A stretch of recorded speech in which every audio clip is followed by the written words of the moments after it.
नमस्कार, मैं छत्तीसगढ़ अखबार के यूट्यूब चैनल इंडिया आजकल के स्टूडियो से सुनील कुमार। छत्तीसगढ़ के चुनावी विश्लेषण में एक बार फिर आज यहाँ मैं आपके सामने हमारे साथी राजनीतिक विश्लेषक शशांक तिवारी के साथ मौजूद हूँ। आप लगातार देख रहे हैं, हम कुछ न कुछ लोगों को इंटरव्यू कर रहे हैं, बात कर रहे हैं, क्योंकि इतनी हलचल देश में हो रही है। प्रदेश में कम हुई है, देश में हलचल और ज़्यादा हुई है। छत्तीसगढ़ में तो भाजपा के पास 9 सीटें थी, बढ़ के 10 हो गई हैं। एक अकेली सीट कांग्रेस को मिली है 11 में से छत्तीसगढ़ में, या ऐसा कहें कि मध्य प्रदेश और छत्तीसगढ़ में कुल मिलाकर 1 सीट मिली है कांग्रेस को। इसको इस तरह से देखना भी ठीक है कि 2000 पहले का जो अविभाजित मध्य प्रदेश था, जहां 40 सीटें हुआ करती थी, उसमें से 1 सीट मिली है कांग्रेस को। कोरबा ज्योत्सना महंत वहां से जीती हैं। खैर, मैं अभी उस सीट पर नहीं जा रहा हूं। आज की ये चर्चा शशांक और मैं इस पे करने वाले हैं कि छत्तीसगढ़ की किस लोकसभा सीट के तहत कौन से प्रमुख लोगों की विधानसभा सीटें हैं, चाहे वो कांग्रेस के प्रमुख हो चाहे भाजपा के प्रमुख हों। प्रमुख लोगों की विधानसभा सीटों पे पिछले 6 महीने पहले के विधानसभा चुनाव में क्या हाल था और आज क्या हाल है, ये देखना जरूरी है। 6 महीना ही हुआ है। किसी सीट पे कांग्रेस के लोग बड़ी मेजॉरिटी से जीत के आए थे, बड़ी लीड से जीत के आए थे, आज एकदम कम हो गया। ऐसा भाजपा के बड़े नेताओं के साथ भी हुआ है। तो कुल मिलाकर बड़े नेताओं की विधानसभा सीटों का क्या हाल रहा विधानसभा चुनाव में 6 महीना पहले और आज लोकसभा चुनाव में, इसकी शुरुआत करते हुए हम कुछ आंकड़ों के ऊपर जाएंगे। ध्यान से सुनिएगा, और ये दिलचस्प आंकड़े हैं। आंकड़े तो एक जगह हैं, वो तो कहीं भी मिल सकते हैं। उसके साथ साथ हमारी राजनीति की चर्चा भी होगी कि इसके पीछे कौन सी वजह हैं। क्यों शशांक, ठीक है ये मुद्दा? बिल्कुल। ये बतलाओ मुझको, जो 11 सांसद बने हैं अभी, इनके नाम मैं 1 मिनट में पढ़ दूं ताकि लोगों के सामने रहे। इनके नाम जो मेरे पास हैं वो ये हैं: बिलासपुर से भाजपा के तोखन साहू, बस्तर से भाजपा के महेश कश्यप, दुर्ग से भाजपा के विजय बघेल, जांजगीर चांपा से भाजपा की कमलेश जांगड़े, कोरबा से कांग्रेस की ज्योत्सना महंत, महासमुंद से भाजपा की रूप कुमारी चौधरी, रायगढ़ से भाजपा के राधेश्याम राठिया, राजनांदगांव से भाजपा के संतोष पांडे, सरगुजा से भाजपा के चिंतामणि महाराज, रायपुर से भाजपा के बृजमोहन अग्रवाल, कांकेर से भाजपा के भोजराज नाग। कुल 1884 वोटों से जीते हैं, इसलिए मैं नाम लेते लेते पल भर के लिए रुक गया था। अब आप देखिए, 11 में से 10 सीटें भाजपा के जेब में गई हैं। कुल 1 सीट कांग्रेस को मिली है। पिछले लोकसभा चुनाव में 2 सीटें मिली थी। दीपक बैज भी बस्तर से सांसद बने थे, जो कि बाद में प्रदेश कांग्रेस अध्यक्ष बने। विधानसभा का चुनाव लड़ा, हार गए, अध्यक्षता बरकरार रही उनकी। इस बार लोकसभा का चुनाव उन्होंने नहीं लड़ा। क्या लगता है शशांक, कौन सी ऐसी विधानसभा सीटें रही इस चुनाव में जो मायने रखती थी, जो महत्वपूर्ण नेताओं की सीटें थी? कहां से शुरू करना चाहते हैं आप? हम सरकार के मंत्रियों से शुरू करना चाहते हैं। मुख्यमंत्री से शुरू कीजिए। मुख्यमंत्री विष्णुदेव साय जी, उनकी विधानसभा सीट कौन सी है? तो उनकी विधानसभा सीट है कुनकुरी। कुनकुरी के बारे में बता दो। कुनकुरी आसान सीट नहीं है। आसान सीट इसलिए मालूम नहीं है कि आपको याद होगा यूडी मिंजी यहाँ से संसदीय सचिव रहे थे। 2018 में चुनाव जीते थे अच्छे वोटों से। ये ईसाई मिशनरियों के प्रभाव वाला इलाका है। बिल्कुल। आदिवासी ईसाई मिशनरियों की संख्या बड़ी संख्या में बहुत ज्यादा है। अगर मेरी याददाश्त तो साथ दे रही है जी, तो मुख्यमंत्री विष्णुदेव साय खुद वहाँ की एक मिशन स्कूल में पढ़े हुए हैं जी। लायोला हाई स्कूल या ऐसा कुछ नाम है स्कूल का। वहाँ पढ़े हुए हैं वो। वो इलाका ही ऐसा था। ऐसा ही है। वहाँ पे सरकारी स्कूलें आने के पहले मिशन की ही स्कूलें थी, जिनको पढ़ना था वहीं पढ़ते थे। आपको एक छोटी सी जानकारी बता दूं, वहाँ अब ये तो राज्य बनने के बाद 2008 में सड़कें शुभ बनी हैं। उसके पहले तो बुरा हाल था। और उसमें एक धनोरा बहुत इलाका, बहुत ढीढ़ा इलाका है, वहाँ से कुनकुरी तक लोग पढ़ने के लिए आते थे। उसमें एक सुमित बिशप, ठीक याद नहीं है, वो ऑक्सफोर्ड से पीएचडी किए। अच्छा। हाँ, बाद में यहाँ बिशप भी बने। सर्जियस मिंच उसी इलाके के जो एडिशनल चीफ सेक्रेटरी रहे वित्त आयोग। सुनील कुजूर भी उसी इलाके के नहीं, हैं? वो झारखंड के, झारखंड के। तो कुल मिलाकर मैं ये बताना चाह रहा हूँ, विपरीत परिस्थितियों में भी वहाँ से बहुत टैलेंट निकले हैं, ये हालत है। अब विष्णुदेव साय सबसे बड़े प्रतिभाशाली हैं वहाँ के। बेदाग राजनीति उनकी अभी तक की रही जी। प्रदेश भाजपा के अध्यक्ष रहे, 4 बार के सांसद रहे, वो वहाँ से विधायक बने हैं। बिल्कुल। और बेदाग रहे, वो बेदाग रहे, केंद्र में मंत्री रहे। हाँ, इस बार ये कुनकुरी है वो रायगढ़ लोकसभा में आता है। तो चूंकि सीट आसान नहीं थी, हाँ, फिर खुद 26-27 हजार वोट से जीते थे, हाँ, विष्णुदेव साय जी, लेकिन इस बार बढ़त 40 हजार के आसपास रही है। बढ़त 26 हजार से बढ़ के 40 हजार के आसपास बढ़त थी, वो सीधे 40 हजार तक पहुंची है। ये एक बड़ी वो रही है। अच्छा, यहाँ से जो गड्ढा मिला, मतलब चूंकि सेट में, तो अब तक के ये सारे मार्जिन को तोड़ते रहे। अब ये 2,17,000 अब ये 2,40,000 के आसपास पहुंच गया। हाँ, 2,40,391 मुझको दिख रहा है। राधेश्याम राठिया जी की लीड। मेनका सिंह यहाँ कांग्रेस की थी, उनको हराया इन्होंने जी।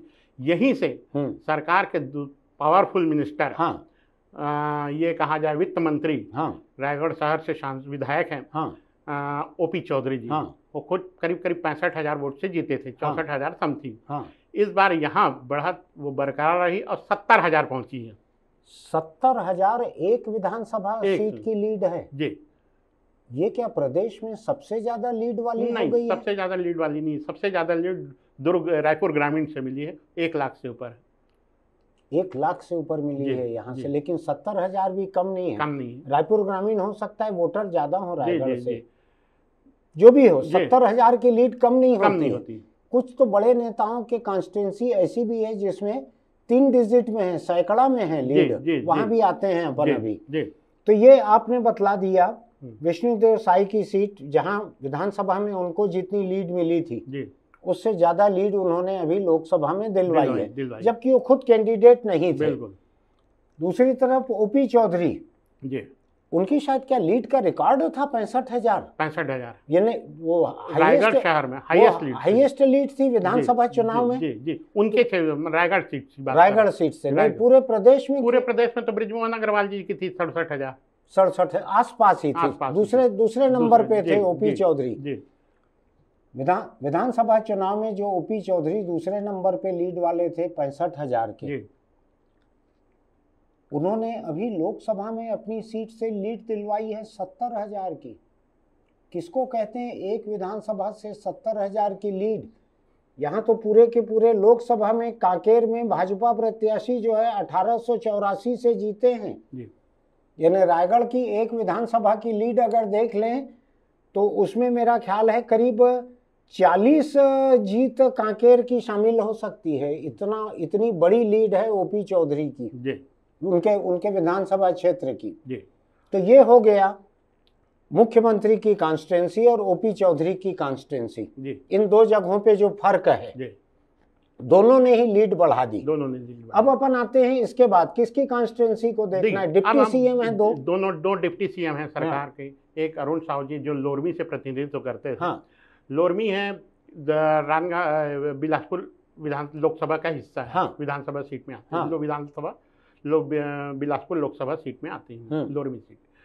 वहाँ मात्र खुद करीब 49,000 वोट से जीते थे। 49,000 से जीते थे अरुण साहू, करीब आधा लाख हो गया। करीब आधा लाख। लेकिन लोकसभा चुनाव में भाजपा प्रत्याशी को मात्र 484 वोट की बढ़त मिली। 484 की जी। जबकि मुझको जो ध्यान पड़ रहा है, अगर मेरी याददाश्त सही है जी, तो जो तोखन साहू हैं जी, बिलासपुर से भाजपा के उम्मीदवार जी, ये एक समय लोरमी के विधायक भी थे। रही। इन्होंने धर्मजीत को हराया था शायद एक समय। धर्मजीत जी भी यहीं से विधायक रहे, मतलब ये दिग्गज नेता भाजपा के यहीं से रहे हैं। हाँ जी। तो अभी अरुण साहू जो हैं, तोखन साहू जिस सीट से विधायक रह चुके हैं भाजपा के, वहां से अरुण साहू को टिकट दी गई थी। और अरुण साहू आपका कहना है करीब आधा लाख वोटों की लीड से जीते थे। उस समय तोखन साहू ने वहां मेहनत की थी, काम किया था वहां पे। अब अरुण साहू जी ने काम किया ही होगा अपने जी, विधानसभा क्षेत्र में। तोखन साहू का सवाल ही पैदा नहीं होता। तोखन साहू का कुछ तो प्रभाव खुद का भी होगा जी, लोरमी में, विधायक क्योंकि रहे हैं। वहां से विधायक रहे हैं वो, जी, और भाजपा के किसान मोर्चा के अध्यक्ष रहे हैं। जी, तो लोरमी में कुछ तो किसान भी होंगे, जी, कुछ इनके विधायक रहने के समय के लोग होंगे। हाँ। तो अभी आप बता रहे हैं 400 कितना 84 वोट, 484 वोट की लीड है भाजपा की वहां बस, से बस। कुल। जी, आंकड़ा सही तो है बिल्कुल आपका? बिल्कुल। तो ये थोड़ा हैरान करने वाली बात है जी, कि मुख्यमंत्री ओपी चौधरी, इनकी कॉन्स्टिट्यूंसी में लीड जो है बढ़ गई, जी, और यहाँ पर लीड करीब 49,000 कुछ की लीड थी, जी, वो 484 की रह गई है। जी। ये कितना, 1% करीब रह गया, कितना कहेंगे? जी, अब 1%, जी, 1% से कम। कम। अरुण साव की खुद की लीड जितनी थी उससे 1% से कम रह गई है लीड अभी। थोड़ा आत्ममंथन की जरूरत है उस सीट पर, उस कॉन्स्टिट्यूंसी में, नहीं? जी, आपको लगता है कि भाजपा विश्लेषण करेगी? जी, बिल्कुल कर रही। और अब ये है कि पूरे विधानसभा में, मैं ये कह रहा था, 2 विधानसभा 2 कांग्रेस के पास है, लेकिन सभी 8 सीटों पर कांग्रेस भाजपा को बढ़त मिली है। बिलासपुर में बिलासपुर में 8 पे मिली है, 8 पे मिली, लेकिन यहाँ से कुल 484 मिली है, और मुझको लीड दिख रही है 1,64,000। 64,000। तो अगर मैं 8 से बांट दूं इसको, जी, तो करीब 20,000 की औसत लीड हर विधानसभा की है। जी, तो यहाँ 484 है, तो कुछ जगहों पे 20,000 से ज्यादा भी ज़्यादा होगी। ही। बिलासपुर शहर और बेलतरा मिला ले तो 83,000 की बढ़त हो जाती है। 2 सीट में मिला के 83,000 की बढ़त है। जी, 484। लोरमी उप मुख्यमंत्री अरुण साव जी का विधानसभा क्षेत्र, खुद की लीड 49,000 से ज्यादा थी, ऐसा शशांक बता रहे हैं। आंकड़े गलत होंगे तो ये जिम्मेदार है, मैं अभी से बतला दे रहा हूँ। मेरे हाथ एकदम साफ है, मेरे पास कोई आंकड़े नहीं है। और अभी 1% पे आ गया, 99% लीड चली गई वहां की। थोड़ा गंभीर आत्ममंथन की जरूरत है वहां पर, ऐसा लगता है ना? जी, जी, आपके आंकड़े सही तो है ना? जी, जी, कोई आपका झगड़ा वगैरह तो नहीं हुआ है अरुण साहब से? नहीं, कोई बुराई वगैरह तो नहीं है आपकी? संबंध ठीक है आपके? बातचीत के रिश्ते, दोस्ती बनी रहे। दूसरे डिप्टी सीएम हैं विजय शर्मा, ये कवर्धा से हैं। कवर्धा से। और कवर्धा में मुझको ध्यान पड़ता है एक रिकॉर्ड कायम किया था मोहम्मद अकबर ने 2018 में। 2018 के विधानसभा चुनाव में मोहम्मद अकबर ने पूरे प्रदेश की हाईएस्ट लीड से वो विधानसभा चुनाव जीता था जी। लेकिन पिछला चुनाव वो हार गए विजय शर्मा से जी। विजय शर्मा बड़े तेज आंदोलनकारी हैं जी। और बड़ी तेज उनकी जुबान रहती है सार्वजनिक मुद्दों पर। अच्छी बात है, मेरी भी जुबान तेज रहती है, मैं उसको बुरा नहीं कह रहा हूँ। वहाँ पर हिंदू मुस्लिम तनाव भी हुआ था आंदोलन के वक्त। विजय शर्मा जी जो हैं वो जेल में भी रहे थे, और अगर मुझको ठीक याद पड़ रहा है तो उनके मन में एक टीस है अभी तक कि करवा चौथ के दिन भी वो जेल में थे जी। ऐसा है कुछ? जी जी इसी तरह। तो ये एक बात है, इसको थोड़ा सा ध्यान रखिएगा। तो खैर विजय शर्मा अच्छे से जीत कर आए थे वहां से जी।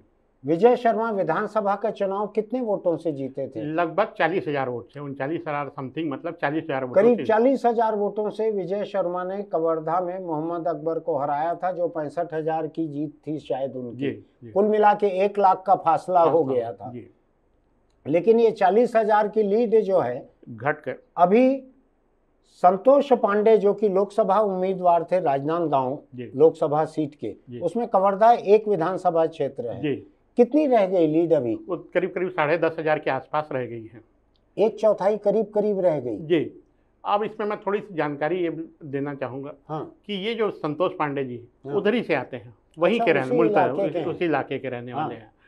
फिर भी चूँकि पिछली बार बढ़त बहुत विधानसभा चुनाव में पीछे रह गए थे, तो भूपेश बघेल ने काफ़ी मेहनत की थी, खास करके पंडरिया और कवर्धा में खूब ध्यान दिया था।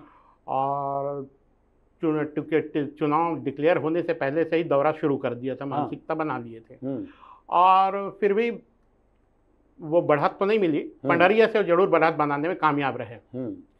ये जो कवर्धा में एक एक्सीडेंट हुआ था जिसमें 19 आदिवासी मरे थे जी, ये मतदान हो जाने के बाद बात हुआ की बात था, है। काफी बाद की बात है, तो उसका कोई असर हुआ हो ऐसा नहीं है कि लीड कम हो गई है जी। लेकिन लीड इतनी 1/4 रह जाना। देखिए कुछ चीजें, देखिए भूपेश बघेल के फेवर में और उनके फेवर में बात ये थी, एक तो सबसे पहले विधानसभा चुनाव के दौरान उन्होंने कर्ज माफी का वादा किया था। वो घूम घूम कर ये प्रचारित करते रहे, वो उनके सीएम रहते ही कर्ज माफी हुई थी, मैंने घोषणा की थी, आप लोगों ने नहीं लाया किसान कर्ज माफी, इन्होंने कुछ नहीं किया। ये बातें काफी किसानों की, और किसान बाहुल्य इलाका है वो किसान वाला, तो इसका फर्क तो पड़ा है। और कुछ हद तक सामाजिक समीकरण भी इनके फेवर में थे। लेकिन मैं एक दूसरी चीज देख रहा हूँ, आज एक समाचार देख रहा था कि राजनांदगांव जो है शहर, जहाँ से रमन सिंह विधायक हैं, जहाँ गिरीश देवांगन के समय भी अपार खर्च हुआ था, अपार, मेरे पास आंकड़ा नहीं है, आयकर वाले मुझसे न पूछें, अपार खर्च किया था गिरीश देवांगन ने, याद है ना? जी बिल्कुल है जी। बड़े बड़े घरों में लिफाफे सब जगह गए थे, याद है आपको? बिल्कुल बिल्कुल। लोग हड़बड़ा गए थे, कौन लिफाफा डाला है, क्या डाला है। कोई सरकारी कर्मचारी अधिकारी किसी के घर लिफाफे पहुंचे तो वो लोग डर गए थे, कोई ट्रैप तो नहीं करवा रहा है, पीछे पीछे एसीबी ईओडब्ल्यू तो नहीं आ जाएगा। बता दो, भाजपा के एक दिग्गज नेता, उनके यहाँ भी लिफाफा पहुंच गया था। ऐसा? तो उन्होंने वोट किसको दिए थे? गिरीश को दिए थे कि नहीं? गिरीश को नहीं दिए होंगे, लेकिन लिफाफा भी वापस नहीं किए, ये बात जरूर आई। मेरा घर वहाँ पे रहता, मैं भी शायद वापस नहीं करता। मेरे को कई बार मलाल होता है, नांदगांव में क्यों नहीं है घर, बड़े बड़े लोग लड़ रहे हैं वहाँ से। तो लेकिन नांदगांव जो है, नांदगांव में तो भूपेश बघेल की शिकस्त बहुत बड़ी रही, रमन सिंह की कॉन्स्टिट्यूंसी में बहुत बड़ी लीड मिली है। वो गिरीश देवांगन 47,000 वोट से हारे थे। हाँ, और भूपेश बघेल 57,000, 10,000 और बढ़ गया। 10,000 और बढ़ गया। ये तब है जब रमन सिंह एक तो विधानसभा अध्यक्ष होने के नाते प्रचार करने नहीं गए, दूसरा ऑपरेशन उनका हुआ था इसलिए भी वो बहुत सक्रियता से नहीं गए। ये 2 वजह थी। इसके बावजूद 10,000 लीड बढ़ गई। तो बड़ी बात है ये, उसी संसदीय सीट में। एक तरफ कवर्धा है, एक तरफ ये है। तो कवर्धा में विजय शर्मा की लीड जो थी खुद की विधानसभा में, वो घट के 1/4 पे आ गई। अब कहने के लिए ये भी कह सकते हैं कि उस समय उनके सामने मुस्लिम था, हिंदू मुस्लिम ध्रुवीकरण था, बीरनपुर हुआ था, इसलिए लीड इतनी बढ़ गई थी। अब तो मुस्लिम नहीं था, अब तो भूपेश बघेल था सामने, विजय शर्मा खुद भी उम्मीदवार नहीं थे। मैं इससे परे एक बात कहना चाहूंगा, राजनांदगांव सीट भाजपा के लिए आसान नहीं रही है। मैं आपको इसलिए बता रहा हूँ क्योंकि जब पहला चुनाव हुआ लोकसभा का, तब प्रदीप गांधी उम्मीदवार थे। ले दे के 14,000 वोट से जीते थे, ले दे के 14,000 वोट से।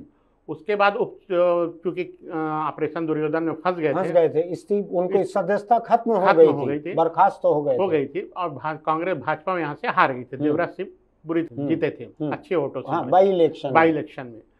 लेकिन उसके बाद भाजपा ने यहाँ मेहनत की और आगे बढ़ते रहे। लेकिन विधानसभा चुनाव में 5 सीटों पर कांग्रेस है, कुल 3 पर भाजपा है। 3 में इस बार ठीक उल्टा हुआ। ये तब है जबकि पूरे प्रदेश में भाजपा का कमल खिला हुआ था।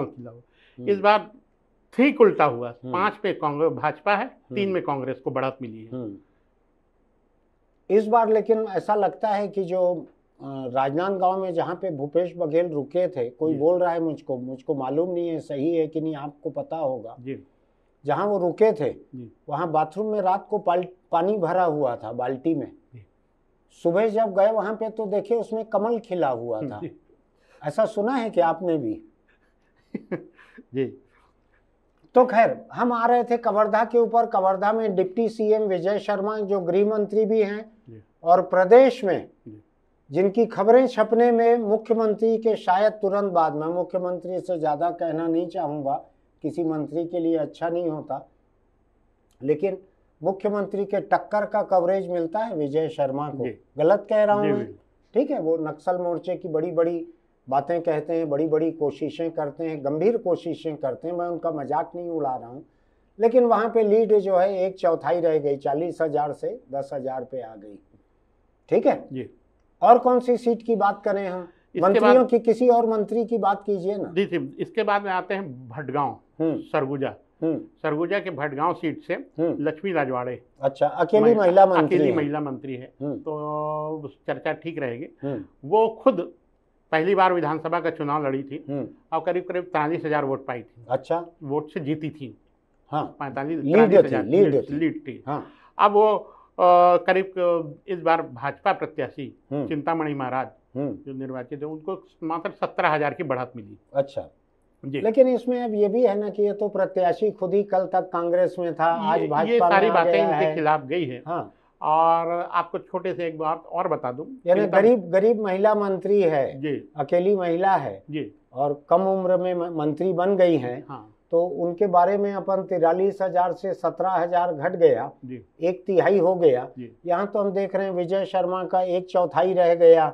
यहाँ हम देख रहे हैं अरुण साव का कितना 1% से कम रह गई, 1% से कम, 1% से कम जी। बार बार मेरे दिमाग में आंकड़ा आ रहा है, हम सही तो कैलकुलेट कर रहे हैं, गलती तो नहीं कर रहे हैं। 1% से कम। ऐसे में 43,000 से लक्ष्मी राजवाड़े जीती थी, लीड थी 43,000। अब इसमें चिंतामणि महाराज को वो 17,000 की लीड ही दिला पाई हैं जी। अब चिंतामणि महाराज का खुद का भी थोड़ा हिसाब किताब ऐसे ही है जी। जो संतोष पांडे बने हुए हैं भाजपा में लगातार, कभी भाजपा नहीं छोड़ी जी। ठीक है जी। ये तोखन साहू, इन्होंने कभी भाजपा नहीं छोड़ी जी। जब इन लोगों के वोट इतना गिर गए दिग्गज लोगों की सीट में, तो ये दल बदलू हैं, पलटू हैं, क्या नाम है, पलटू के का पहचान, ऐसा कुछ एक नारा चलता था यहाँ। तो पलटू हैं ये चिंतामणि महाराज। चिंतामणि महाराज के बारे में छोटे से एक और जानकारी दे दूं। चिंतामणि महाराज सामरी के रहने वाले हैं। हाँ। वहां से ही पीछे रह गए, खुद अपने इलाके से खुद। लेकिन तो आपको एक दिलचस्प बात बताता हूँ जी। पवन दीवान जी जितना लोकसभा का चुनाव लड़ते थे जी, अपना गृह ग्राम जो था राजिम किदवई, हाँ, उनका गृह ग्राम, हाँ, राजिम कॉन्स्टिट्यूंसी में आता था जी, वहां से हार जाते थे जी। घर की मुर्गी दाल बराबर, यानी ये चिंतामणि महाराज हैं, मुझको मुर्गी वगैरह बोलना नहीं चाहिए, मैं केवल कहावत बोल रहा हूँ। महाराज हैं वो, उनकी मान्यता बहुत है, लेकिन बात यही है, घर का जोगी जोगड़ा आन गांव का सिद्ध। तो ये सामरी के लोग इनको यही मानते होंगे, घर का जोगी जोगड़ा है ये। इससे अलावा छोटे से एक जान, कृषि मंत्री रामविचार नेताम यहाँ से आते हैं, इसी संसदीय सीट से। हाँ, उनका विधानसभा है रामानुजगंज। हाँ, वहाँ से वो खुद करीब 24,000 से जीते थे। हाँ, लेकिन इस बार उनकी बढ़त जो है करीब 39,000 की रही, अपने से करीब 1.5 गुना कर दिया उन्होंने। हाँ, उनका करीब 1.5 गुने से भी ज्यादा ही हो गया है जरा सा जी, रामविचार नेताम का जी। तो ये भी दर्ज होगा मंत्रियों के रिपोर्ट कार्ड में जी। किसी ने मुझको कहा था कि अमित शाह यहाँ बोल के गए थे तमाम लोगों को जी, कि सारे नेता इस बात का ध्यान रखें जी, इस बात को देखा जाएगा कि आपकी खुद की लीड कितनी थी और अभी लीड कितनी है जी। ये बात तो थी, लेकिन इसमें थोड़ी सी एक चीज और बता दूं। हाँ, कांग्रेस अकेले रामविचार जी का 39,000 की जो लीड बढ़ाने में, हाँ, एक और शख्स का बड़ा हाथ है, वो है बृहस्पति सिंह। अच्छा जी, बृहस्पति सिंह, जिनको टी.एस. सिंहदेव ने कांग्रेस से निकलवाया था। हाँ, और वापसी की कोशिश में थे। हाँ, उम्मीद थी कि आ जाएंगे, लेकिन हाँ, फिर भी वो नहीं आ पाए। हाँ, क्योंकि विनय जायसवाल की वापसी हो गई। हाँ, उनकी नहीं हो पाई। हाँ, तो उन्होंने, ऐसा है कि उनके समर्थकों ने भाजपा के पक्ष में काम किया, ये बात आई। हाँ, तो उसके कारण एक बड़ी लीड बृहस्पति सिंह की वजह से भी ये लीड बढ़ गई वहां से रामविचार नेताम जी की सीट से जी। अच्छा, चलिए, ये हो गया लक्ष्मी राजवाड़े के सीट का जी। अकेली महिला मंत्री हैं जी, कम उम्र की हैं, पहली बार विधायक बनी हैं जी, पहली बार मंत्री बनी है, पहली बार की विधायक ही है, पहली बार की विधायक है।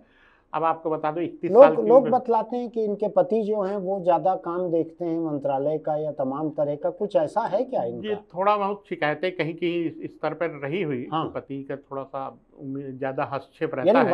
मैं तो एक शुभचिंतक के नाते सबको सतर्क कर रहा हूँ, क्योंकि अभी जो मंत्रिमंडल का विस्तार होगा या उसमें फेरबदल होगा, पुनर्गठन होगा, जो कुछ भी होगा, ये सब बातें याद रखी जाएंगी। जो चर्चा में है, जन चर्चा में, मैं वही कह रहा हूँ। मुझको नहीं मालूम है, मेरी इनमें से किसी से मुलाकात नहीं है, लेकिन ठीक है, चलो, ये लक्ष्मी राजवाड़े का हुआ, वो खुद ही समझदार हैं बहुत, तो वो जाने कि उनके बारे में चर्चा क्या है पार्टी में, सरकार में। अगले किस मंत्री की सीट की बात करेंगे? अगले मंत्री हैं केदार कश्यप। केदार कश्यप, केदार कश्यप रमन सिंह के मंत्रिमंडल में पूरे समय रहे, पूरे समय रहे। पहले कार्यकाल से लेकर तीसरे कार्यकाल तक मंत्री रहे। बस्तर के सबसे ताकतवर बीजेपी नेता रहे, बलीराम कश्यप के पुत्र हैं वो। मैं सुपुत्र कुपुत्र पे नहीं जाता हूँ, मैं केवल पुत्र कहता हूँ, पुत्र उनके रहे। बड़े अच्छे, सवेरे से बैडमिंटन खेलने के लिए निकल जाते हैं और हंसमुख हैं, बात करते हैं, लोगों से मिलते हैं। बाकी आप ज्यादा जानते होंगे। तो केदार कश्यप को कितनी लीड थी? केदार कश्यप करीब 11,000 से अधिक वोटों से जीते थे विधानसभा चुनाव में। लेकिन लोकसभा चुनाव में भाजपा प्रत्याशी महेश कश्यप की बढ़त घट के 4,500, मतलब 4,500 की बढ़त ही दिला पाए। ऐसा जी, ये आधे से कम है, 1/3 से ज्यादा, आधे से कम जी। अब ये है कि महेश कश्यप पहली बार लड़ रहे थे, लेकिन सवाल यह है कि वो भी कश्यप, केदार भी कश्यप जी, और लीड इतनी कम हो गई, जबकि सरकार भाजपा की है। यहाँ इस बात को समझने की जरूरत है। और ऑर्डिनरी सरकार नहीं है, डबल इंजन की सरकार है। उधर मोदी जी की सरकार, इधर विष्णुदेव साय की सरकार, ये डबल इंजन की सरकार थी। मैं आपको एक बात याद दिलाता हूँ, राज्य बनने के बाद से हर लोकसभा चुनाव में 1 सीट मिलती थी कांग्रेस को और 10 मिलती थी भाजपा को। जब भूपेश बघेल मुख्यमंत्री बने, कांग्रेस की सरकार बनी, उसके बाद के चुनाव में शायद 2 सीटें मिली लोकसभा में कांग्रेस को। ऐसा ही है, उसके पहले एक ही सीट मिलती थी। तो जिस पार्टी की सत्ता रहती है उसको कुछ फायदा होता है। अभी इस चुनाव में भाजपा ने 1 सीट तो बढ़ा दी है, लेकिन अलग अलग विधानसभा सीटों पे जो फायदा होना था सत्ता का, कहीं कहीं हुआ है।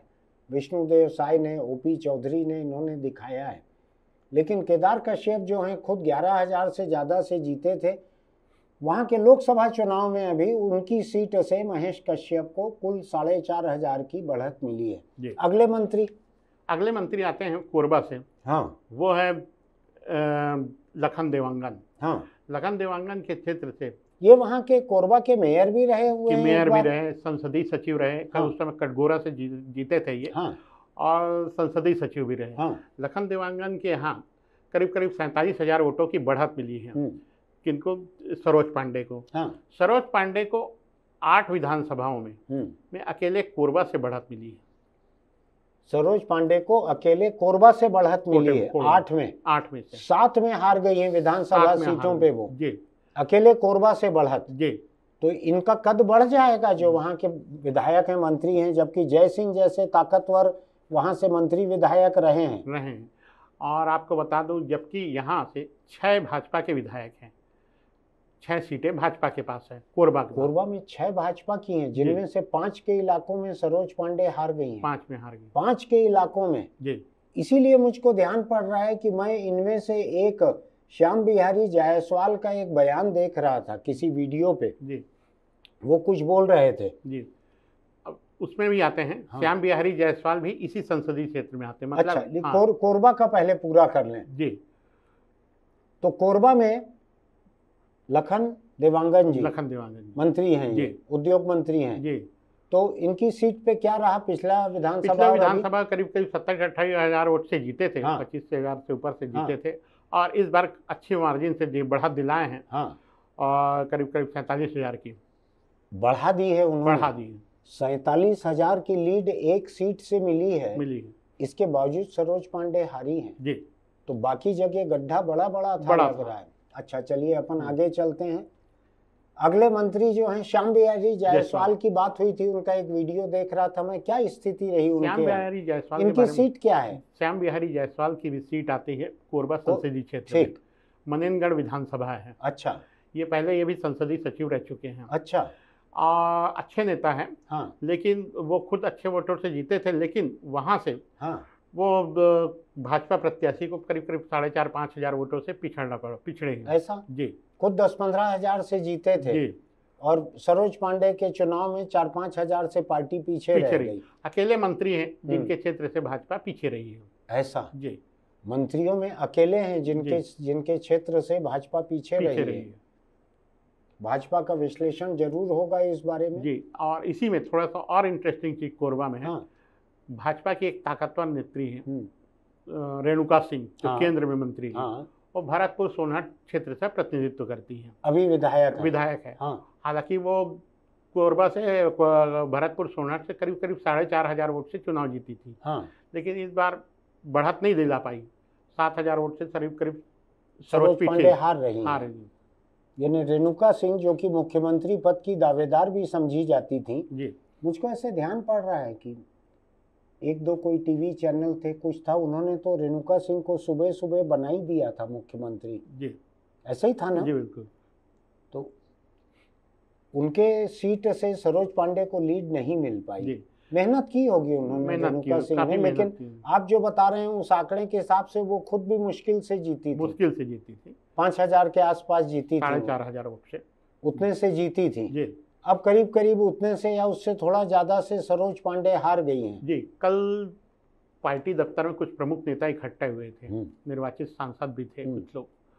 तो उनमें से बड़े संगठन के नेताओं के बीच ये चर्चा थी कि हम वहाँ से स्थानीय लोगों को उतार देते, किसी भी स्थानीय को टिकट दे देते, तो वो भी सीट निकल जाती, 11-0 रहता। ऐसा ये खैर अब पार्टी किसको टिकट देती है ये तो न स्थानीय लोगों के हाथ में रहता, न प्रदेश स्तर के हाथ में रहता। हाँ, आप अच्छा बोल रहे हो, लोगों का अंदाज हो सकता है सही हो, क्योंकि 11 की 11 सीटें जीतने का एक रिकॉर्ड कायम करने का एक मौका था। ठीक है, लेकिन ऐसा नहीं है कि सरोज पांडे कोई परदेसिया हैं। सरोज पांडे छत्तीसगढ़ की हैं, और उनके मुकाबले अगर हम देखें तो भूपेश बघेल अपने इलाके के बाहर जाके लड़े, ताम्रध्वज अपने इलाके के बाहर जाके लड़े, देवेंद्र यादव अपने इलाके के बाहर जाके लड़े, सब लोग अपने इलाके के बाहर जाके लड़े। शिव डहरिया भी मेरे हिसाब से तो अपने इलाके के बाहर जाके लड़े। मूलता अगर देखें तो आरंग के हैं वो। आरंग विधानसभा से लड़ते हैं, लेकिन रहने वाले छछान फेरी ये अभनपुर के रहने वाले अभनपुर के चुनाव लड़ते हैं आरंग से, अब जाके लड़े हैं वो जांजगीर चांपा से। तो वो तो देश बदलते रहते हैं, समझ लीजिए। अगर सरोज पांडे को कोई परदेसिया कहे तो मेरा इन सब चीज़ों पे भरोसा नहीं है। नरेंद्र मोदी गुजरात से आके बनारस से लड़ रहे हैं, राहुल गांधी केरल से लड़ रहे हैं, सुषमा स्वराज कर्नाटक से लड़ती थी। देश को राष्ट्रीय एकता की भावना से देखना चाहिए। बहुत छोटी छोटी बात पे परदेसी, विदेशी और बाहरी और पैराट्रूपर, ये गलत है ये सोच। मैं तो इसके खिलाफ हूँ। आप क्या सोचते हैं? नहीं, आप भी सही कह रहे हैं। हाँ? मैं इसकी बारे में मैं भी सही कह रहा हूँ, तो और कौन सही कह रहा है? किसी और की बात को भी आप सही बोल रहे हो क्या कि जो परदेसिया बोल रहे हैं वो भी सही और मैं भी सही, ऐसा बोल रहे हो? मैं ये कहना चाह रहा हूँ कि हार के अलग अलग कारण हैं। हाँ, हार के अलग अलग कारण गिना दिए कि चलो स्थानीय को दे देते हैं, तो ठीक है। अब पिछली बार भी तो स्थानीय था ज्योतिरादित्य दुबे, लेकिन 26,000 वोट से हारे। तो अब ये कहना कि वो महंत के प्रभाव वाला इलाका है। असल में एक पुरानी कहावत है कि कामयाबी के 10 बाप रहते हैं और नाकामयाबी अवैध संतान जैसी रहती है, कोई उसको छूना नहीं चाहते। सब लोग बोलते हैं वो उसका है, मेरा नहीं है, पता नहीं किसका है, मैं नहीं जानता, ये कहाँ से पैदा हुआ है, नाकामयाबी मुझको नहीं मालूम है, ऐसा बोलते हैं लोग। और कामयाबी के लिए तो वल्दियत में अपना नाम लिखाने के लिए सब लोग चले जाते हैं। ये मेरी पार्लियामेंट्री सीट थी, मैं जीत आया हूँ, मैं पार्टी अध्यक्ष रहा हूँ, कई लोग आ जाते हैं। प्रदेश में कोरबा एक ऐसी सीट है जिसमें से जो 2009 के बाद से एक ही बार कांग्रेस हारी है। 2004 में 14 में, वो भी 4,500 4100 वोट से। यानी ये भाजपाई समंदर के बीच में वो एक कांग्रेस का टापू जैसा है कोरबा। और चरणदास महंत और उनकी पत्नी, इन दोनों ने वहां से एक किस्म से रिकॉर्ड कायम किया है। लगातार चुनाव, बीच बीच में एक हारे भी हैं, लेकिन लगातार। ज्योत्सना महंत तो लगातार 2 बार ये चुनाव जीत के एक अलग रिकॉर्ड कायम किया है उन्होंने। खैर, अभी हम चल रहे हैं विधानसभा सीटों पे क्या हाल है। अब हम जरा सा इस पे आ जाएं, कांग्रेस पे आ जाएं। कांग्रेस के दिग्गज लोगों के विधानसभा सीटों का क्या हाल रहा है। चरणदास महंत जो हैं, ये तो खुद भी विधायक रहे, तभी ये विधायक हैं, तभी तो ये नेता प्रतिपक्ष हैं। ये जांजगीर चांपा से ये लड़े थे। और जांजगीर चांपा के नहीं, वो शक्ति विधानसभा का जिला जिला जांजगीर चांपा, अच्छा, संसदीय सीट जांजगीर आता है। हाँ। तो जांजगीर में भाजपा पिछड़ गई, कांग्रेस पिछड़ गई, कांग्रेस प्रत्याशी। हाँ। तो वैसे तो संसदीय क्षेत्र जांजगीर लोकसभा सभी 8 सीट कांग्रेस के पास है। हाँ। लेकिन बढ़त सिर्फ 3 सीटों से मिली। हाँ। उनमें से एक बिलाईगढ़, हाँ। दूसरा जयजयपुर और हाँ। तीसरा पामगढ़। अच्छा, ये यहीं से बढ़त काफी मिल गई जी। यानी शिव डहरिया जो कांग्रेस के लोकसभा उम्मीदवार थे जी, उन्होंने 8 के 8 विधायकों की उपेक्षा की थी, ऐसा मुझको पता लगा है। उसमें से 3 के यहाँ लीड मिल गई, काफी मिल गई है। तो चरणदास महंत जो हैं अपने खुद की लोकसभा, अपनी खुद की विधानसभा सीट से वहां के कांग्रेस उम्मीदवार शिव डहरिया को लीड नहीं दिला पाए, ऐसा है। लेकिन ये जाहिर है कि वो लगातार लोकसभा सीट में लगे हुए थे। कोरबा में अपनी पत्नी के चुनाव में वहां उन्होंने जीत हासिल की है, जो एक बड़ी जीत है। बिल्कुल। अगर वो जांजगीर में एक विधानसभा सीट में जीत दिला भी देते तो कोरबा में तो ये जीत मुमकिन नहीं थी बिना महंत जी के रहे हुए। जी, और उम्मीद के विपरीत जैसे कहा जाए 60,000 वोट से हारे हैं डॉक्टर शिव डहरिया पूरे लोकसभा सीट 60,000 से। जबकि मेरी जितने लोगों से बात होती थी, कोई खुफिया एजेंसी है, कोई पार्टी की एजेंसी है, कोई सर्वे एजेंसी है, कई पत्रकार हैं, ये शशांक हैं हमारे साथ में दौरा करके आए थे उस इलाके के, इन सब लोगों का मानना था कि नंबर 1 का चांस जो है जांजगीर चांपा का बनेगा। उस समय बहुत कड़ी टक्कर दिए थे और बढ़त बनाए हुए थे। हाँ, मैं आपको तोहमत नहीं दे रहा हूँ, तो मेरे खुद के चुनावी अंदाज अक्सर गलत निकलते हैं, कोई पहली बार गलत निकल रहे हो ऐसा नहीं है। जो जीत की 4 संभावना देख रहे थे, जिन 4 सीटों पर संभावना दिख रही थी उसमें से जांजगीर चांपा एक थी। हाँ, लेकिन अधिकांश लोग जिनसे मैं बात करता था कहते थे कांग्रेस अगर एक सीट जीतेगी तो जांजगीर चांपा की जीतेगी। मुझको ऐसा लगता है शिव डहरिया ने मेहनत करके ये सीट हारी है, विधायकों की उपेक्षा करके, जैसा मुझको पता लगा है कि इन्होंने एक पैरेलल टीम खड़ी की थी, विधायकों की उपेक्षा की। नतीजा ये है कि 8 में से 5 विधानसभा सीटों पे ये हार गए। उसके एक चीज छोटी सी एक बात और बता दूं, शिव डहरिया खुद 2009 में हारे थे। हाँ, इसी लोकसभा। उनके बाद से वो मंत्री भी बने तो भी 5 साल उनकी पत्नी यहाँ सक्रिय रही, तो उनकी अच्छी पहचान, वो अपनी पैरेलल टीम बना के रखे थे, इसलिए 60 पे रुक गया मामला। सर ये कह सकते हैं कि उसके बावजूद अब मुझको बतलाओ आप, 2-3 बड़े नेता, चरणदास महंत की सीट वहां से कांग्रेस को लीड नहीं मिली विधानसभा में। महंत जी देंगे सफाई दिल्ली में कि मैं तो कोरबा के मैनेजमेंट में लगा था। दूसरे बड़े नेता जो हैं प्रदेश के, जो कि सबसे बड़े भी माने जाते हैं, भूपेश बघेल, उनकी सीट थी पाटन, जहां से वो विधायक हैं। पाटन में क्या हुआ? पाटन में करीब 25,000 से ऊपर से हारे हैं कांग्रेस प्रत्याशी, जो क्या राजेंद्र साहू जो भूपेश बघेल की असली पसंद थे दुर्ग संसदीय सीट में, वो पाटन से हारे हैं। कितने से? 25,000, 128,000 इस तरह का कुछ। 25,000 से। और भूपेश बघेल विधानसभा कितने से जीते थे? 19,000 से जीते थे। तो ये तकरीबन 45,000 पे मामला चले जा रहा है फर्क। तो भूपेश बघेल का चुनाव तो पहले खत्म हो गया था, बाद में आके उन्होंने काम भी किया था दुर्ग में। देखिए ये क्या है, पाटन से यहाँ से जो सांसद हैं वर्तमान जो जीत के हैं विधायक विजय बघेल, वहाँ से उन्होंने विधानसभा लड़ा था। उनका अपनी पकड़ भी है। उन्होंने मुख्य मंत्री रहते हुए उनके लीड को 10,000 घटा दिया था। तो ये कोई आश्चर्य नहीं हुआ। इस बार लोगों को उम्मीद है कि विजय बघेल को केंद्रीय मंत्री बनाया जा सकता है। तो शायद ये भी एक वजह होगी, लोगों को लगता होगा कि ये हमारे यहाँ विधानसभा लड़ा था, केंद्रीय मंत्री बन जाएगा, चलो इसी को सांसद बनाओ। मुख्य ये अमित शाह केंद्रीय गृह मंत्री ने एक सभा में उनकी काफी तारीफ भी की थी। तो उससे अंदाज लग रहा है कि उनको मंत्रिमंडल में जगह। ओपी चौधरी के आम सभा में तारीफ की थी, आप ओपी को विधायक बनाओ, इसको बड़ा आदमी बनाना हमारी जिम्मेदारी है, ऐसा कुछ कहा था। इससे बड़ा तो कोई फर्स्ट टर्म का एमएलए बनता नहीं है जितना बड़ा यहाँ छत्तीसगढ़ में बनाया गया है। कुछ इसी तरह की तारीफ विष्णुदेव साय के बारे में की थी। उनको सीएम बन ही गए। बन ही गए हैं। तो चलिए, अगर जो बतला रहे हैं शशांक, मुझको ये आंकड़ा याद नहीं था।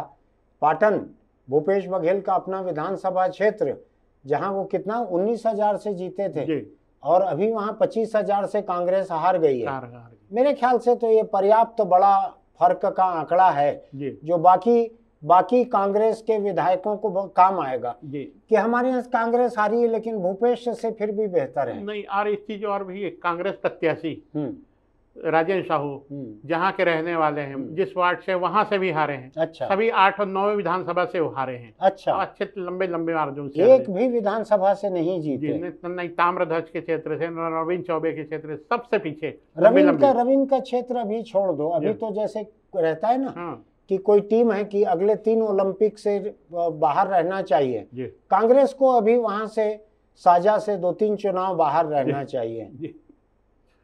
दीपक बैज प्रदेश के कांग्रेस अध्यक्ष, इनका इलाका क्या रहा शशांक? जी, दीपक बैज ये है चित्रकूट से जीतने, वो खुद चुनाव हारे थे। हाँ।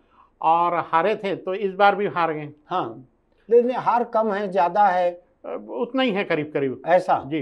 अब इसमें देखिए वो सफाई, कवासी लखमा को वो जिताए, ऐसा उनका कोई नैतिक धर्म बनता भी नहीं था। और वो कोई तोहमत भी नहीं लगा सकते क्योंकि कोंटा उनका अपने विधानसभा से वो पीछे रहे हैं। कवासी लखमा जी कोंटा के लोगों को उनका खर्च और उनका रंग ढंग और उनके चर्चा, सब बड़ी बड़ी गाड़ी में लोग आ रहे हैं जी, तो कई चीज दिखती होगी उनको, कोंटा के लोगों को। थोड़ा सा लोगों को सावधान रहना चाहिए जी। सत्ता में आने के बाद अपने तौर तरीके, कितनी बड़ी गाड़ी में आप घूमते हैं, कौन आपके यहाँ आते जाते हैं, किस तरह से भरे हाथ आते हैं, खाली हाथ लौटते हैं, ये जनता को दिखता है। वोटर जो हैं वो नेत्रहीन नहीं है, वो तो पब्लिक है, सब जानती है। इसलिए कई लोग अपने अपने इलाके में हारे हैं जी, जिनमें कवासी लखमा भी हैं जी। तो कवासी लखमा विधायक हैं जी, विधायक बने रहेंगे। ठीक, अब अपन देखें, अब इसमें मोटे ये है, इसमें आखिरी बात ये है, रायपुर, बिलासपुर, दुर्ग और महासमुंद, ये 4 लोकसभा ऐसी है जहां से कांग्रेस का सुपड़ा साफ हुआ है। पूरा सब कांग्रेस किसी विधानसभा सीट पे नहीं है आगे। अच्छा, नहीं है। अच्छा, रायपुर में सबसे ज्यादा बढ़त पूरे प्रदेश में, और रायपुर ग्रामीण सीट से मिली है। साहू जी हैं जहाँ से, मोतीलाल साहू इंजीनियर हैं। और करीब 1 लाख से अधिक वोटों से बढ़त मिली है जी। तो ये अभी मंत्रिमंडल में फेरबदल होना है। ये इंजीनियर हैं, क्वालिफाइड हैं जी, पढ़े लिखे हैं, मैंने देखा है, मेरी मुलाकात भी है, विनम्र भी हैं बातचीत में। और बृजमोहन अग्रवाल खुद 67,000 से जीते थे। और 89,000 के उसके रायपुर दक्षिण से बढ़त मिली है। अब ऐसी चर्चा है कि कुछ लोगों के बीच में कि उनको स्पीकर बनाया जा सकता है। किसको? बृजमोहन अग्रवाल को लोकसभा स्पीकर जी। तो उसके पीछे में तर्क दिया जा रहा है। तर्क भी तो गलत नहीं हम लोग दिल्ली जाएंगे तो अध्यक्षी दीर्घा में पास बनेगा हमारा जी। उस तरह का अगर ऐसा कुछ हो जाता है, उसके पीछे तर्क दिया जा रहा है। तर्क ये है कि चर्चा है पार्टी के भीतर, बड़े सीरियस लोगों के, कुछ लोगों के बीच में, ओम बिरला दूसरी बार में ही उनको बना दिया गया था। इनके पास तो बड़ा अनुभव भी, बड़ा लंबा, ये तो 8 बार के विधायक, संसदीय कार्य मंत्री वगैरह भी रहे हुए हैं बृजमोहन जी, और सारे संसदीय प्रक्रिया के जानकार बहुत बड़े हैं जी। मेरे ख्याल से विधानसभा की कार्रवाई जो है, लोकसभा की कार्रवाई बहुत अलग नहीं रहती है, दोनों एक ही जैसी है। बिल्कुल। तो ये संसदीय कार्रवाई जो है बृजमोहन के उंगलियों पे है जी। अब हम लोगों को बृजमोहन लोकसभा अध्यक्ष बन सकते हैं, थोड़ा सुनने में इसलिए अटपटा लगता है कि हम लोग अभी मुंह पे बृजमोहन बोल के ही बात करते हैं। कॉलेज के दिनों के हम लोग समकालीन हैं, साथ में पढ़े नहीं हैं लेकिन समकालीन है। हमारे बीच में तू तड़ाक से ही बातचीत होती है मेरे और बृजमोहन के बीच में। तो आपके कहने का मतलब ये है कि अगला लोकसभा अध्यक्ष ऐसा भी बन सकता है जिससे हम बंद कमरे में तू तड़ाक से बात करूं मैं? ओम बिरला भी वैसे समुदाय से आते हैं और ये भी उन्हीं से है, उसी समाज से। तो कुछ अटपटा या वो जैसा नहीं लगता। नहीं, मुझको तो खुशी हो रही है भाई, मुझको उसमें कुछ नहीं लग रहा है। सबसे ज्यादा छत्तीसगढ़ में रिकॉर्ड बना है उनके नाम पे, 5,75,000 पौने 6 लाख वोट, ये अब तक का रिकॉर्ड है। यानी मुझको तो असल में ये लग रहा है कि मेरी जिंदगी का ये पहला और आखिरी मौका रहेगा कि लोकसभा अध्यक्ष को मैं बंद कमरे में तुम और तू बोलकर बात कर सकूं। ये बड़ा दिलचस्प बात बतला रहे हो आप जी। मैंने ऑफिस से कम निकला था, सुना नहीं था। मैं बृजमोहन अग्रवाल के बारे में एक बात और बतलाना चाहता हूं। जो आंकड़े मेरे सामने आए उनके मुताबिक देश की टॉप 10 लीड वाली सीटों में से एक रही बृजमोहन की रायपुर की सीट। रायपुर संसदीय सीट से करीब 5.25 लाख, ठीक कह रहा हूँ, बिल्कुल 5.25 लाख वोटों से बृजमोहन अग्रवाल जीते हैं। ये हालत तब है जब बनारस से प्रधानमंत्री नरेंद्र मोदी 1,62,000 वोट से शायद 1.5 लाख के आसपास वोटों से जीते हैं। तो ये बात समझने की है। बृजमोहन अग्रवाल के बारे में शशांक ने जो कहा है कि लोकसभा अध्यक्ष भी बनाया जा सकता है, इनको संभावना की बात है ये तो मैं बृजमोहन अग्रवाल का जो वजन है उसके बारे में कह रहा हूँ। 5.25 लाख कम नहीं होता है। कई कैंडिडेट को तो इतना वोट नहीं मिलता है जितनी लीड है बृजमोहन अग्रवाल की जी। चलिए, अब और कोई सीट महत्वपूर्ण बची है क्या जिस पे हमने चर्चा नहीं की? मोटे तौर पे सभी जगह 4 लोकसभा सीटें ऐसी है जहां आपके हिसाब से सुपड़ा साफ हो गया है कांग्रेस का जी। पंजा जो है पूरा ऐसा मिट गया है उन सीटों से लोकसभा में जी। विधानसभा सीटों का। अब आप थोड़ा सा सामाजिक समीकरण पे छोटे से एक लाइन और बता देता हूँ। ताम्रध्वज साहू को शिफ्ट किया गया था साहू समीकरण के हिसाब से कि वहाँ 3.5 लाख साहू समाज के वोटर हैं। और वो उन बाहुल्य क्षेत्रों का मैं हाल देख रहा हूँ, जैसे धमतरी, कुरुद, राजिम, खलदारी, ये साहू वोटर बहुतायत है, निर्णायक भूमिका में है, यहाँ बुरी तरह हारे हैं। शशांक, आपको अगर याद होगा जी, तो मैंने आपसे कहा था कि ईश्वर साहू के बेटे की जो मौत हुई है, कत्ल हुआ है उसका, हालांकि उसके बाद मानो जवाब में 2 कत्ल और 2 मुस्लिमों के हुए थे, लेकिन जो पहली हत्या हुई थी सांप्रदायिक हत्या, भुवनेश्वर साहू नाम था शायद ईश्वर साहू के बेटे का, उसकी आह लगी है। राजेंद्र साहू, भूपेश बघेल, जितने लोग, दुर्ग पूरा का पूरा जिला आप देखिएगा, दुर्ग संसदीय सीट, दुर्ग बेमेतरा जिला, ये पूरा तबाह हो गया है। ये जो आप बतला रहे हो, ये साहू समाज, अगर साहू बहुल इतनी सीटों पे अगर ताम्रध्वज की शिकस्त हुई है, आप मान के चलिए, मैं अलग से किसी के दिल में झांक के नहीं देख सकता, साहू समाज के मन से रंज नहीं गया है, उसके जख्म अब तक रिस रहे हैं, और मैं वो जख्म रिश्ते न रहे ऐसा मैं कुछ कह नहीं सकता। उनके जख्म गहरे हैं, रिस रहे हैं अभी तक। तो ताम्रध्वज और राजेंद्र साहू ने उसी के दाम चुकाए हैं। जो पाटन का आप बतला रहे हो, यहाँ भी साहू बस्ती है, पाटन में भी, पाटन सब ज्यादा संख्या में है, जहाँ ताम्रध्वज साहू को लेके आए थे भूपेश बघेल प्रचार करने के लिए। जी, अब राजेंद्र साहू चुनाव संचालक रह चुके हैं पाटन के। मुख्यमंत्री जब ये चुनाव लड़ रहे थे तो राजेंद्र साहू उनके चुनाव संचालक थे। अब इसमें तो एक चीज और बता दूं, कांकेर में कांग्रेस के वीरेश ठाकुर मात्र 1884 वोट से हारे हैं। अब आपको एक बात बड़ी वजह बता रहा हूँ कि 18,000 से अधिक वोट नोटा को मिले। क्या बोल रहे हैं जी? 10 गुना अधिक 10 गुना वोट। ऐसा क्या हुआ? वहां तो ये इंदौर में तो 2 लाख नोटा को मिलना समझ में आता है, यहाँ 18,000 नोटा क्यों? इतने नाराज थे लोग जी? सभी कैंडिडेट से नाराज थे? नहीं, मैं रायपुर में जहाँ हाईवे पोलिंग वहाँ 4,500 है, बहुत ज्यादा नहीं। तो 18,000 क्यों? 18,000 इतना नाराजगी क्या है जी? देखिए, मैं आपको एक बात बतलाता हूँ, ये बात करीब करीब खत्म हो गई है मेरी और शशांक की। मैं चलते चलते जो आमतौर पर एक छोटी सी सलाह देता हूँ, आज की सलाह मेरी यही है, आपकी जिम्मेदारी के दायरे में अगर आपसे कोई बहुत बड़ी गलती हो जाती है या गलत काम हो जाता है आपकी जिम्मेदारी में, उससे मुंह मत चुराइए, छोड़ के भागिए मत, अनदेखा मत कीजिए, वरना आपका वही हाल होगा जो बीरनपुर नाम के छोटे से गांव की अनदेखी करने की वजह से कांग्रेस के बड़े बड़े दिग्गजों का जो हाल हुआ है, मैं उसको भूल नहीं पाता हूँ।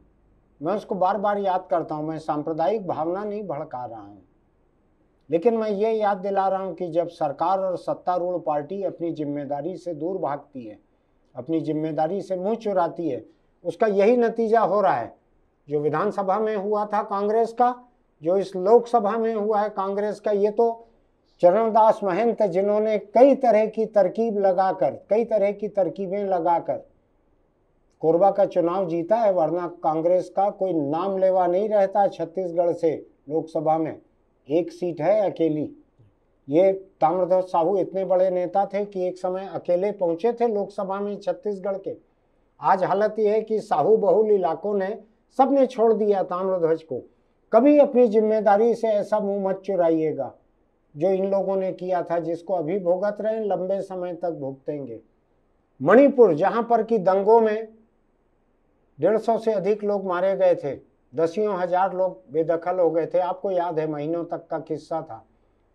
मणिपुर की केंद्र सरकार ने तकरीबन ऐसी ही अनदेखी की थी। प्रधानमंत्री आज तक गए नहीं वहां। अमित शाह जरूर कुछ हफ्ते के बाद वहां गए थे, लेकिन भाजपा ने अपने वहां के बीरेंद्र सिंह नाम था शायद उनका, बीरेंद्र सिंह मुख्यमंत्री थे मणिपुर के भाजपा के, उनको नहीं हटाया, उनको बने रहने दिया वहां पे, जबकि वो खुलकर दो में से एक पक्ष का साथ दे रहे थे। दंगा जिन दो लोगों के बीच हो रहा था, एक का साथ दे रहे थे। आज क्या हुआ है वहां पे? मणिपुर में लोकसभा की 2 सीटें हैं, दोनों सीटें कांग्रेस जीत गई। कई लोग कह रहे हैं कि दंगों के बीच, हिंसा के बीच मणिपुर पहुंचने वाले पहले बड़े नेता राहुल गांधी थे। जाके जख्मों पर मरहम रख कर आए थे। कांग्रेस ने दोनों सीटें जीत ली है। मेरे सामने वहां का समाचार है। मणिपुर की 2 लोकसभा सीटें, इनर मणिपुर और आउटर मणिपुर, दोनों कांग्रेस ने जीती है।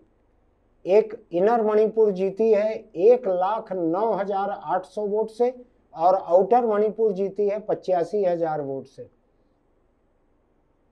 जब कोई सत्तारूढ़ पार्टी अपनी जिम्मेदारी की अनदेखी करती है तो यही होता है, चाहे बिरनपुर हो चाहे मणिपुर हो। चलिए फिर मिलेंगे। आपको हमारा ये वीडियो अगर अच्छा लगा है तो हमारे YouTube चैनल इंडिया आजकल को सब्सक्राइब कीजिएगा, लाइक कीजिएगा, नोटिफिकेशन की बटन दबाइएगा, नीचे कमेंट बॉक्स में लिखिएगा, हमारी जो बात अच्छी बुरी जैसी लगती है लिखिएगा। हम बिना किसी दुर्भावना के और बिना किसी अतिरिक्त सद्भावना के सच को बोलने की कोशिश करते हैं। उसमें हो सकता है कुछ बातें कड़वी निकलती हो। हम आपसे फिर मिलेंगे।